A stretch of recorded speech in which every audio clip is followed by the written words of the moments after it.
ने। बक्सर से ऐलान किया जा रहा है कि भाजपा मुक्त बिहार। देखिए, ये तो 100% सही है। भारत मुक्त बीजेपी होगा आने वाले समयों में, चूंकि ये झूठ बोलवा पार्टी है, झूठ बोलती है, बेरोजगारों को ठगती है, किसानों को ठगती है, महिलाओं को ठगती है। ये ठगने वाली सरकार है और हर कीमत पर यहाँ के जो नौजवान बेरोजगार हैं, जो महिलाएं हैं, जो किसान हैं, वो नई क्रांति लाएंगे इस बिहार की धरती से, और ये बिहार से आगाज होगा कि बीजेपी मुक्त पूरा भारत होगा। बक्सर से आप लड़ेंगे चुनाव? देखिए, ये तो नेताओं के द्वारा तय करना है, नेता हमारे तय करेंगे। हमारे बीच कांग्रेस के विधायक मुन्ना तिवारी हैं, उनसे भी जानने के प्रयास करेंगे कि क्या कुछ रणनीति चल रही है। आज के जो प्रतिपक्ष नेता तेजस्वी यादव का आगमन हुआ है, इसको लेकर के क्या कुछ कर रहे हैं, उनसे हम जानकारी लेंगे। आज सर, किस तरह की यहाँ फंक्शन की जा रही है? देखिए, आज जल विश्वास यात्रा के तहत आदरणीय नेता प्रतिपक्ष बक्सर में आज आ रहे हैं, और जिस तरीके से सरकार में हम 17 महीना पहले थे और सरकार में बिना कहे माननीय मुख्यमंत्री चले गए, बिना कारण बताए, और जो आदरणीय नेता प्रतिपक्ष लोगों के बीच जाकर के अपने विश्वास को, अपनी अभिव्यक्ति को व्यक्त कर रहे हैं और वो बताने का काम कर रहे हैं कि वो तो बिना कहे आए और बिना कारण बताए चले। यही वजह है, और इन वजहों को, इन कारणों को गिनाने के लिए जनता के बीच में जा रहे हैं और अपने लोग। अच्छा, इसके पहले तो नीतीश कुमार पर गठबंधन बहुत विश्वास किया था, वेलकम किया था, आए थे, लेकिन पुनः वो चले गए, बीजेपी में चले गए, चूंकि उनका वैकल्पिक व्यवस्था वही था।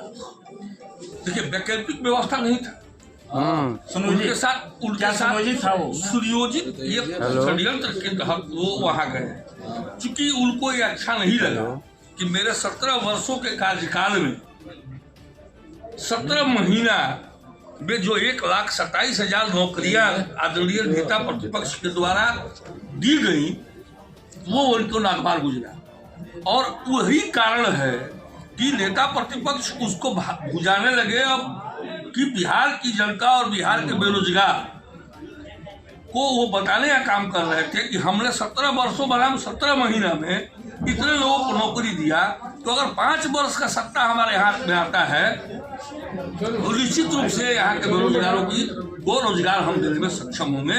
इन्हीं सब कारणों से आदरणीय नीतीश कुमार जी हमें छोड़ करके, इंडिया गठबंधन को तोड़ करके उस एनडीए में जाने का काम किया। अच्छा विधायक जी, अभी जनता को से आवाज उठ रही है कि आने वाला जो लोकसभा का इलेक्शन है, उसमें जनता इस चीज को याद दिलाएगी कि आप किस कारण से बीजेपी में चले गए, क्योंकि आप एक बार बोले थे कि हम मिल जाएंगे मिट्टी में, लेकिन बीजेपी में नहीं जाएंगे।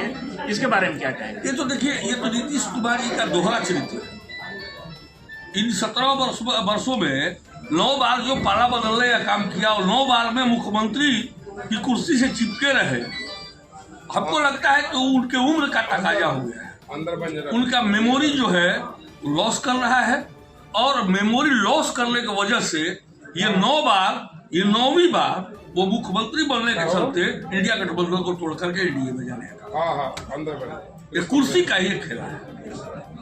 अभी प्रतिपक्ष नेता तेजस्वी यादव यहाँ मतलब कि आए हुए हैं, जो अभी चल रही है जनसंवाद, जनता से मिलन, इसके माध्यम से आप आम आवाम को क्या संदेश देंगे, जो भी आपके जनता हैं? हम बिहार में 2024 में इंडिया गठबंधन को मजबूती के साथ पेश करने का काम करेंगे, और 40 सीटों में 38 सीट हम इंडिया गठबंधन के खाते में जिताने का काम करेंगे। यही संदेश देने के लिए आदरणीय नेता प्रतिपक्ष पूरे बिहार के दौरा पर घूम रहे हैं। लेकिन बीजेपी दावा ठोक रही है कि हम हर सीट बीजेपी का दावा खोखला है। बीजेपी झूठ बोलवा पार्टी है, और ये झूठ बोलने को लेकर के ही देश में स्थापित हुए हैं। रामलला को लाए हैं, रामलला आ जाए हैं इस देश में, जहां अयोध्या में राम जी का जन्म हुआ, भगवान राम का जन्म हुआ, उनके साथ 3 भाइयों का भी, उनके पत्नी सीता जी का, जो बिहार की धरती से माता सीता आती है, वो राम दरबार कहाँ है? केजरी लाल की मूर्ति की स्थापना करके आप क्या संदेश देना चाहते हैं? संदेश यही देना चाहते हैं कि मोदी जी पत्नी विहीन है, वहां विधान लड़ा को विग्रह कर दिया उन्होंने। तो यही काम करने का काम आदरणीय मोदी जी और मोदी की सरकार, यही मोदी की गारंटी है। जी, तो अभी आप सुन रहे हैं कांग्रेस विधायक मोना तिवारी हैं, जो कि जंबाज एक विधायक हैं, विवेकशील हैं, विद्वान भी हैं, और क्या कुछ बताए हैं आप लोग जरूर अंदाज करेंगे, सुनेंगे कि अभी का राजनीतिक समीकरण क्या चल रही है। प्रतिपक्ष नेता तेजस्वी यादव हैं, उनका भी बयान सुनाएंगे। भाजपा के लोग भी हाथ रख के बोले